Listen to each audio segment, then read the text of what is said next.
బయట హాస్పిటల్స్ చూపించడానికి blood cells మొత్తానికే డౌన్ అయిపోయాయి. బ్రతకదు అనేసి అన్నాక వర్షం వల్ల చాలా ఇబ్బందులు ఉన్నా కానీ ధర్ని హాస్పిటల్ కి తీసుకురావడానికి జేషిప్ లో తీసుకొని వచ్చి ఇక్కడ ట్రీట్మెంట్ ఇచ్చారు. కణాలు పెరిగాయి. మురళీధర్ సార్ వల్ల అడ్మిట్ అయ్యాము. ఆ సార్ వల్ల ఆ సార్కి చాలా థ్యాంక్స్. ప్రెసెంట్ మా సిస్టర్ అయితే చాలా బాగుంది. హ్యాపీగా వెళ్తున్నాం. 2 days లో నార్మల్ అయిపోయింది. Thank you very much. ఆ రోజు చాలా క్రిటికల్ గా ఉన్నాము. మీ డాడీ టెన్షన్ లో ఉన్నారు. అసలు చేసుకొని జేసీపీ మమ్మల్ని తీసుకొచ్చి హాస్పిటల్ జాయిన్ చేశారు. శ్రావణి అనే నా పేషెంట్ హై గ్రేడ్ ఫీవర్ తో వచ్చింది.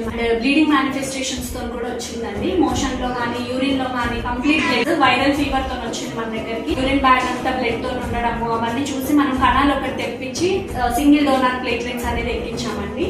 ఒక్కటే బ్లడ్ ట్రాన్స్ఫ్యూషన్ తోని ఒకటే ప్లేట్లెట్ ట్రాన్స్ఫ్యూషన్ తోని పేషెంట్ ఈ రోజు 4000 నుంచి బ్లీడింగ్ అంతా తగ్గి మనకి ఈ రోజు 3 days తర్వాత ఇప్పుడు ప్లేట్లెట్ కౌంట్ 1 lakh అయింది. I'm very prosperous to work here in Dharani hospital.